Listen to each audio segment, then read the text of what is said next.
What's up, guys? Welcome back, and today we've got something big. The war between Daniel Dubois and Fabio Wardley took the boxing world by complete storm, and when the dust finally settled inside that ring, the entire sport had something to talk about. Where yes, Dubois was ahead in the fight, but it became a true battle of attrition. It became a true battle of attrition, and at any point, because of the fatigue of both guys, there was still a point where both guys were at risk, even if Dubois had the advantage as the fight wore on. Derek Chisora was not even slightly worried when Dubois hit the canvas in the first round. Chisora had seen enough fights in his life to know that a knockdown does not tell the whole story. He believed from that very moment that Dubois had something special inside him, the kind of burning desire that separates real champions from everyone else. No, I just knew Daniel because after he got knocked down in the first round, the way I saw him get up and then not even looking at his corner and just concentrating on himself, and that was it. Do you think that was the right time for the fight to be stopped, or do you think it should have been a couple of rounds? Listen, the fight was supposed to stop in round 10 because his nose was bleeding so badly. What's next for them? I'm hearing a rematch clause. If not, who do you want to see him fight?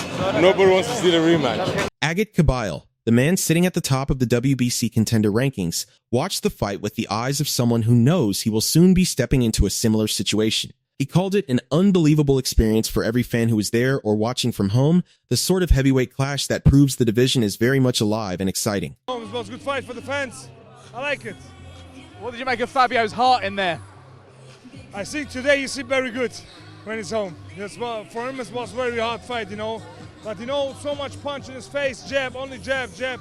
I don't know, he have normally very good head movement, but yeah, it is what it is. Really big win for Daniel. His career now is, he can do anything really now, can't he?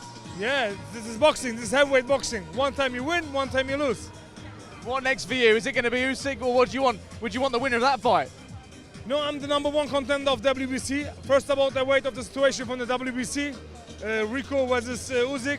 And after, maybe we will show. When Usyk give me the belt, I can fight with the winner of this fight. Why not? David Adelaide summed up the night with pure passion. He called it an incredible back-and-forth battle where both men showed the kind of grit that you simply cannot teach. What stood out to Adelaide was how Dubois found his way back into the fight through his jab. It sounds simple, but throwing that jab consistently gave Dubois the confidence to plant his feet, stay in range, and gradually break Wardley down. Both fighters showed heart and grit, and you know what? Fair play to them. Daniel down in round 1, down in round 3.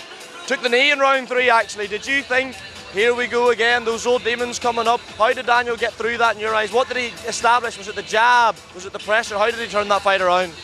That's a good question. I don't think he fought old demons when he got dropped. I think he started to think old demons when he started to think his things weren't working. But you know what was giving Daniel confidence? He kept landing a jab. Every time Wardley threw a right hand, Dubois would stick a jab and it would touch his target. That there was giving Dubois hope that, okay, then I can stand in front of my target and I can land with a jab. And he knew he was softening up Wardley with a jab as the rounds went on. Frank Warren, the promoter who put the whole thing together, could not hide his pride. He called the fight a magnificent spectacle and said moments like this remind him why he has dedicated so much of his life to boxing. Warren was especially proud of Dubois, who had faced enormous doubt and criticism after previous setbacks. Amazing fight, and I loved every second of it. I mean, it's a privilege to be involved and see two gladiators like that giving everything, bearing their soul, their fighting heart, their spirit. And it's a shame in a fight like that you've got to have a loser. But it was just a magnificent spectacle. Obviously you promote both fighters, you're close to both fighters, but it's pretty special seeing Daniel come back from what he's overcome over the last few years to become a world champion again. Yeah, he showed what he's all about. He showed his heart and his fighting spirit.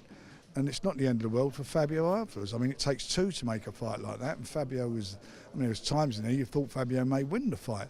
And you know, he's good enough to come back, and he will come back, and we'll be behind him, and we'll make sure we give him all the opportunities. Luke Littler was buzzing. He called it one of the greatest heavyweight fights and sporting events he had ever witnessed in person. What left the biggest impression on him was watching Wardley somehow stay on his feet through those brutal final rounds. The punishment he took from Dubois was extraordinary, and yet Wardley kept standing, kept fighting, kept refusing to go down. Oh, a really, really good fight. That'll probably be one of the best heavyweight boxing matches you'll ever see.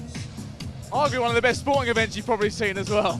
Yeah, obviously I've been to many events, but yeah, this is up there with one of them. I can't believe Fabio actually stayed up for the last 3-4 rounds, but obviously that one shot, that's all it takes, and the ref had to come in and stop it, but it shouldn't have been stopped. Liam Goff, who had actually picked against Dubois before the fight, came out of it feeling a little embarrassed and a whole lot impressed. He described the whole experience as edge-of-the-seat stuff from start to finish, and went as far as calling it the best heavyweight fight that Frank Warren has ever promoted. Daniel Dubois is now a 2-time heavyweight champion of the world. I give him all the credit in the world. Shout out to him. Are you not entertained, he said, and believe me, we were all entertained. It was a great fight. Tremendous performance by Daniel Dubois. I can't say any, just so much praise. Fair play. Now, taking everything in and reflecting on what actually happened inside that ring, this fight deserves every bit of praise it has received. Dubois was on the canvas within 10 seconds.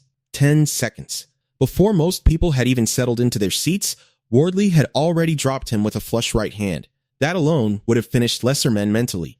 Then, it happened again in the third round. Another knockdown. More doubt. More questions. At that point, a lot of people watching probably thought it was over for Dubois. But that is where the story got truly remarkable. Rather than crumble, Dubois listened to his corner, trusted his jab, and slowly began to take the fight apart. What followed was one of the most dramatic turnarounds in recent British heavyweight history. Wardley, to his enormous credit, stood there and took everything thrown at him. His nose was damaged, one eye was nearly shut, blood was pouring down his face, and his legs were shaking underneath him. And still, he refused to go down. That kind of toughness is rare and deserves to be respected deeply, even in defeat. But there is also a difficult truth sitting alongside that bravery. By the 9th round, the fight had drifted into deeply uncomfortable territory. The referee was visibly close to stopping it. The doctor inspected Wardley before the 8th and again before the 10th, and allowed him to continue both times. When the stoppage finally came in the 11th, there was, as those ringside described, almost a sense of relief. The question of whether Wardley was protected early enough will linger. Heart is one of the most beautiful things in boxing, but there is a line between heart and unnecessary damage, and that line felt dangerously close on this night. This, on the other hand, man's literally can barely stand, and you're like, yeah, it's fine, send him out. What? I know he put him down twice, but that was when he was fresh and he didn't have one eye closed and a nose bleeding like a flipping tap. Seriously. His stock's not going to... No, that wasn't good work from Ben Davison. The ringside doctor should be ashamed of himself too. He shouldn't have let that fight carry. I know you don't want to do it to heavyweight title fight, but you got to think of the fighter. Thank God Fabio Wardley's okay. I hope he gets checked up, and hopefully he's okay. He's a young family, for God's sakes. What can be said without any doubt is that both men gave everything they had. Dubois walked in with his mentality being questioned publicly just days before the fight and walked out a 2-time world champion. So, how did you react to this war? Do let us know in the comment section below. If you enjoyed the video, make sure to like and subscribe for more boxing content like this.